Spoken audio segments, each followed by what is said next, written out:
race? I don't think that any Muslim practices hatred toward anyone. We have businesses around the country that are patronized by whites, and we have many businesses here in Chicago, and our customers are white as well as our own kind. And a white person can go into any of these places of business, and he'll have to admit that he is treated with more respect, and he finds more dignity there than he will find among the so-called Negroes who profess to be teaching love for everyone. Twice you've referred to the Negroes, the so-called Negroes. You find some fault with this description, yes. I gather. Mr. Muhammad teaches us that Negro is a term that was applied to us during slavery by the slave master. And right today, it's a term that is used only to point out the descendant of slaves. It's never used for black people, period. Africans can come to this country. They aren't called Negroes. And if they are called Negroes, they resent it. So if Negro meant black, as we've been taught, it would be a term that would be applicable to or pliable to everyone.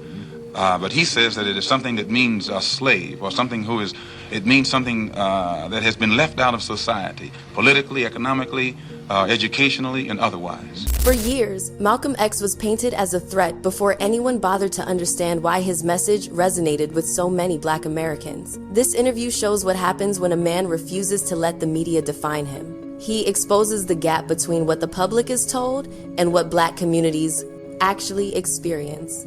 Every question he faces becomes an opening to reveal hypocrisy, misdirection, and the reality behind the anger rising across the country.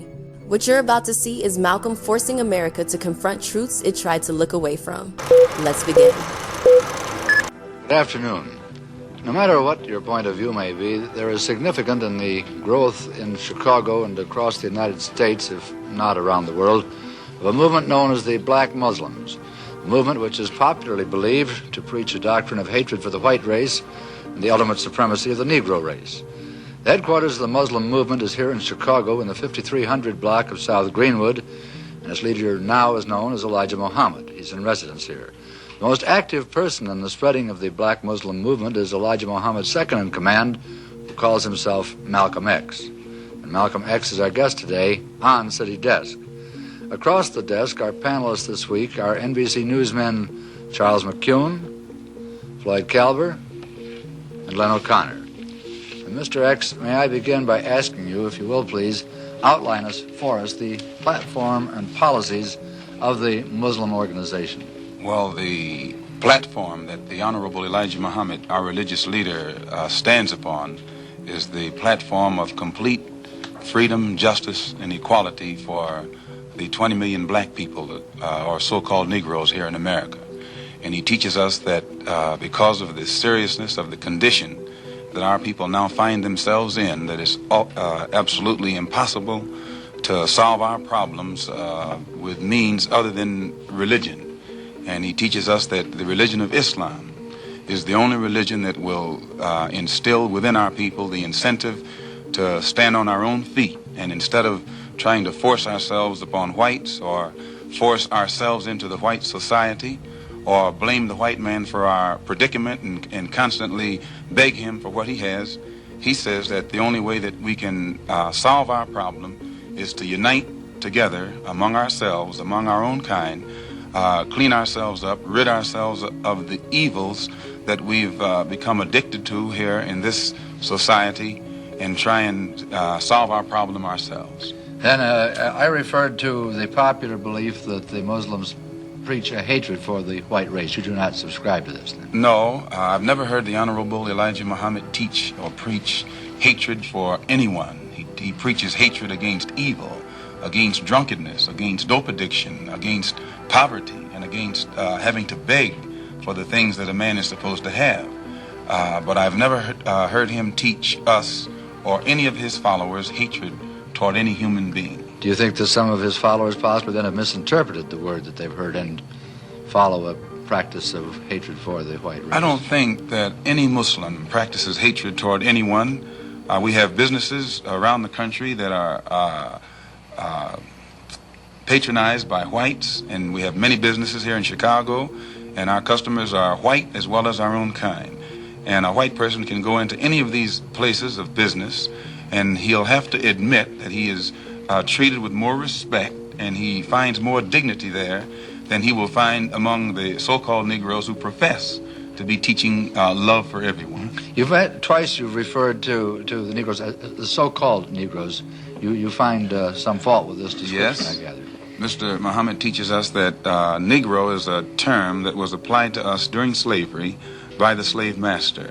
And right today, it's a term that is used only to point out the descendant of slaves. It's never used for black people, period. Africans can come to this country. They aren't called Negroes. And if they are called Negroes, they resent it. So if Negro meant black, as we've been taught, it would be a term that would be applicable to or pliable to everyone. But he says that it is something that means a slave, or something it means something that has been left out of society, politically, economically, educationally, and otherwise. You don't think of it as an anthropological term? Definitely. It's not an anthropological term, it's a slave term. And it was a term that was invented in America and was used by the slave makers, slave traders, and slave masters, and attached to the property or the chattel or merchandise that our people represented in that particular day. Mr. O'Connor. What is your real name? Malcolm X. Is that your legal name? As far as I'm concerned, it's my legal name. Have you been to court to establish that I didn't have to go to court to be called Murphy or Jones or Smith. Excuse me for answering you this way. That's all right. If a Chinese person were to say his name was Patrick Murphy, you would look at him like he's insane, because Murphy is an Irish name, a European name, or the name that has a Caucasian or white background. And a yellow person, Chinese is a yellow man, and he has nothing to do or no connection whatsoever with the name Murphy. And if it doesn't look proper for a person who is yellow or Chinese to be walking around named Murphy or Jones or Johnson or Bunch or Powell, I think it would be just as improper for a black person or the so-called Negro in this country, as we're taught by the Honorable Elijah Muhammad, to walk around with these names. And therefore he teaches us that during slavery, the same slave master who owned us put his last name on us to denote that we were his property.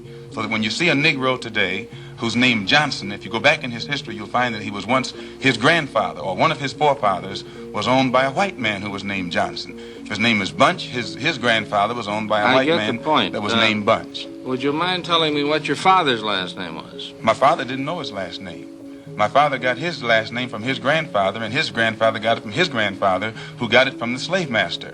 The real names of our people were destroyed. The conversation opens with a familiar pattern. A black movement gains visibility and immediately becomes defined by outsiders through suspicion, distortion, and fear. Reporters describe rising leadership in Chicago, yet frame the growth of the Nation of Islam as if its only purpose is hostility toward white America. Malcolm addresses that framing by returning to a point white institutions rarely confronted. Black people were navigating conditions shaped by violence, exclusion, and political neglect. Those conditions created a demand for direction, discipline, and self-respect. Malcolm makes it clear that the organization's foundation is built on a demand for freedom, justice, and equality in a country that denied those rights to millions of black people. He does not excuse the structural forces that produce the inequality, but he steers the conversation away from the idea that liberation depends on winning white approval.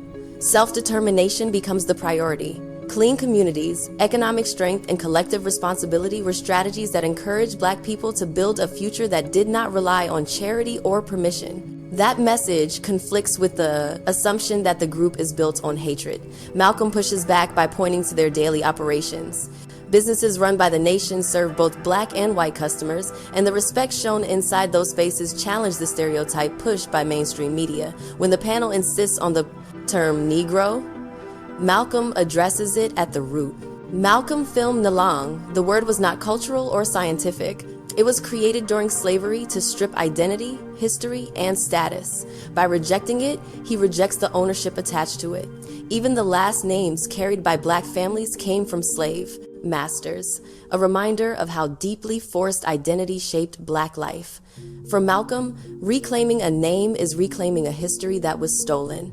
All right, now when did he become what he purports to be in your literature, the son of Allah?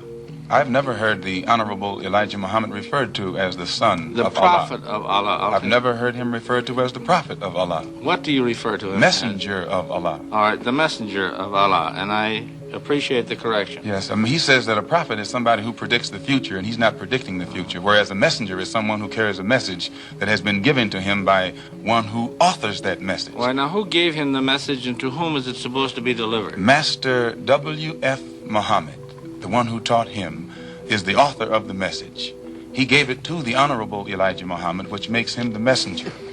And he's to deliver that message of truth and righteousness to the 20 million American so-called Negroes, which means he's to teach us the truth, which will awaken us, and then show us how to live a life of righteousness, which will automatically qualify us for recognition as human beings by all other righteous human beings here on this earth. Well, now, one other question. With reference to what Mr. Hurlbut asked you a little bit ago, you took a very moderate position of wanting independence without having any hatred for the whites. Do I understand that correctly? Hatred is not involved in it whatsoever.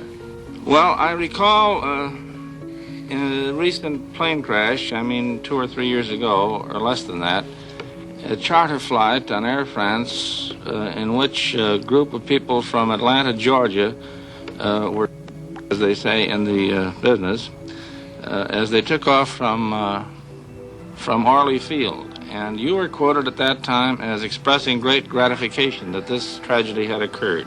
Do you recall that? I recall it. What did you say? Do you remember? The press misinterpreted it and misrepresented it. What did you say? They said that it was made at a Muslim meeting. It wasn't. It was made at a rally of Negroes, Baptist, Methodist, Catholic, and otherwise in Los Angeles, who were rallying to protest the brutal shooting of 7 unarmed Negroes. And what did you by say? Heavily armed white policemen in the city of Los Angeles. And because we are a people who have been taught by the Honorable Elijah Muhammad to never carry weapons of any kind, but to get on God's side and rely on God to fight our battles for us, at the time that these brothers were shot down so brutally, I pointed out at the funeral of the brother who died that God would step in and take a hand in giving us some form of justice for the brutal killing of our brother. And when the plane crashed in France, I pointed out to the crowd at this rally that this was an act of God showing his wrath or complete resentment over the brutal form of injustice that had been inflicted upon our poor unarmed brothers. Were you saying that, or do you believe that? At that time, Dr. Billy Graham was in a crusade in Chicago, and the press, your papers here in this city, quoted Billy Graham of also saying that plane crash was an act of God. And if you take time to check the newspapers, I think that you'll find that this is correct. But no one thought that Billy Graham was so wrong when he attributed the crash of this plane to his God. But when we say that it come from our God, then we're looked upon as being, outrageous. I know, but you took the position that this was a matter of satisfaction to you for an injustice done against you, and I think that that's a trifle severe. We did not think that it was a coincidence that 120 of the whites on this plane came from the state of Georgia, a state that has the worst record in the history of America for the mistreatment of black people in this country. Worse than Mississippi? They maybe are a little less Mississippi is a little less hypocritical today than Georgia, but both of them are still practicing the same thing. Now the whites in Georgia bite Negroes with a smile, whereas they used to bite them with a growl. But they're still being bitten, and we don't think that it is any worse to be bitten with a smile than it is to be bitten with a growl. Mr. Calvert. While we're on the subject of Mississippi, what is your organization's position of what happened in Mississippi in the past 6 months? Such as what? Such as the James Meredith incident and the enrollment of him in the university. Well, the Honorable Elijah Muhammad wants justice for every one of the 20 million so-called Negroes. And to just take one Negro and stick him in college with the aid of 15,000 troops and at a cost of $6,000 is a disgrace. It's a waste of taxpayers' money. It's a farce. It's hypocrisy. Because if it's right for one Negro to be forced into that university, then every Negro in the state of Mississippi who is qualified has the same right to go to that university. And if the government is not ready and willing to enforce the right of every Negro in the state of Mississippi, then, in my opinion, sir, it's only hypocrisy to pretend that they are for justice by pushing one Negro in and blowing it up all over the world to make it look like they're solving the problem when millions of black people in that state are still going to segregated schools and getting an inferior education. When the panel presses Malcolm about titles and leadership, he uses the moment to show how outsiders often fixate on labels instead of the conditions that produce the movement. Rather than debate theology, he focuses on purpose. The message that shaped the nation did not revolve around predicting the future or demanding worship. It's centered on instruction, discipline, and the rebuilding of a people who had been denied agency. Malcolm makes that distinction clear. The message was created for Black Americans who had inherited the weight of segregation, poverty, and political exclusion. Its goal was to shake communities awake, remove the idea that they must rely on those who built the system that held them down, and replace it with a belief in collective strength and self-direction. When questioned about hatred, Malcolm rejects the accusation because it distracts from the issue. White journalists often try to define Black anger as hostility rather than a response to violence. Instead of addressing the brutality facing Black communities, they focused on tone. Malcolm brings up the distortion around comments he made after a police killing. The press used selective framing to portray satisfaction, ignoring the context of a community grieving unarmed people shot down without consequence. He draws attention to the fact that similar language from white religious leaders was never treated as threatening. Only Black speech was policed with suspicion.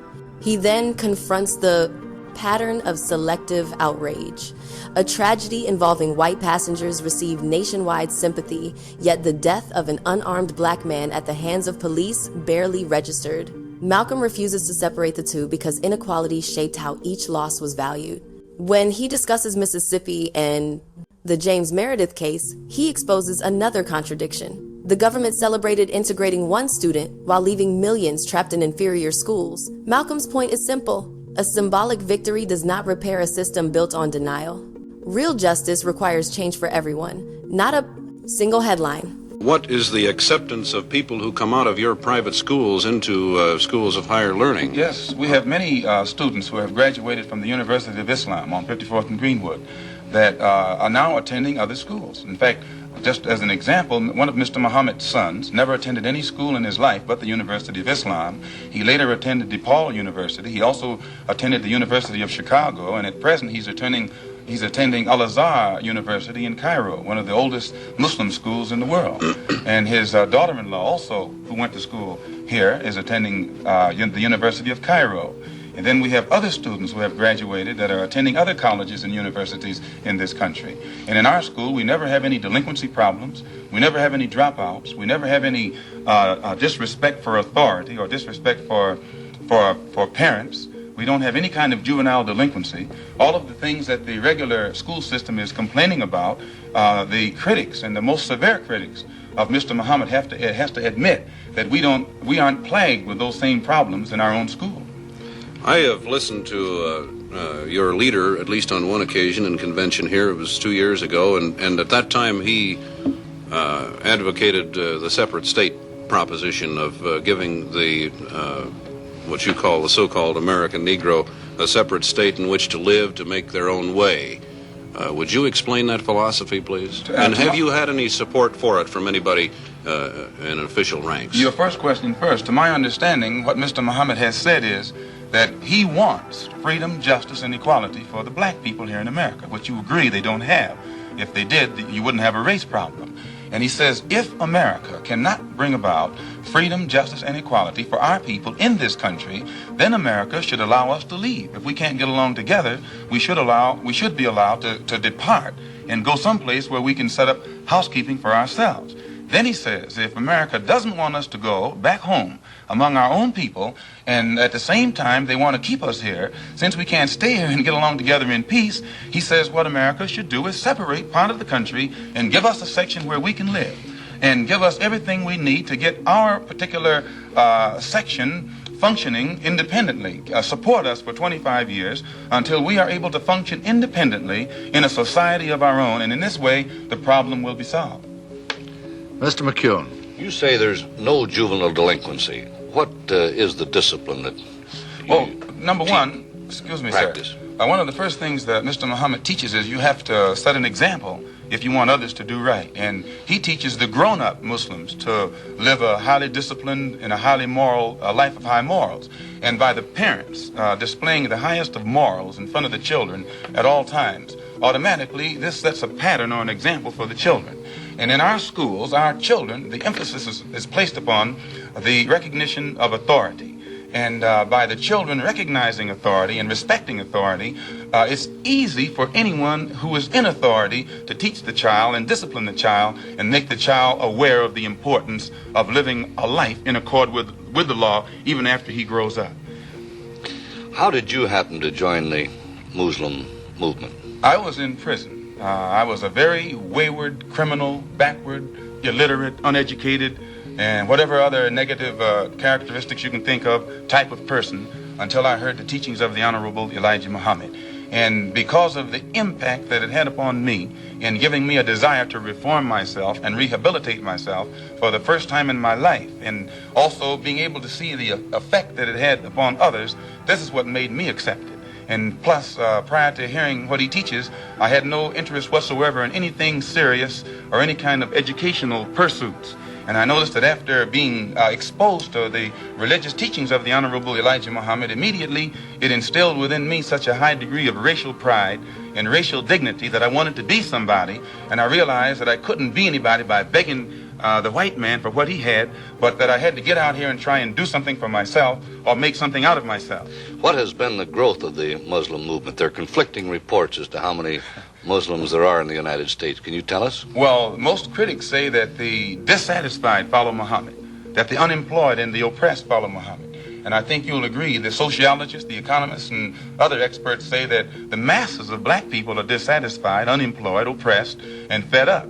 So that he actually gets his support at the mass level. But now you have other Negroes at the class level who pretend not to go for him, because usually their job has been given to them by the white man. They have positions to which they have been appointed, and they think that the only way that they can protect their job is by pretending in front of the white man that they don't go for Mr. Muhammad either. But you find how many Muslims do you say there are in numbers? I couldn't say. I've never heard him say, and he's the only one who would know. 500,000? I couldn't say. I think that anyone who does say is not in a position to know, and anyone who knows wouldn't say. What do you think that the Urban League and the NAACP have accomplished for your people? What's your attitude toward in their them? own way, they have been doing their best to bring about freedom, justice, and equality and human dignity for the black people in this country.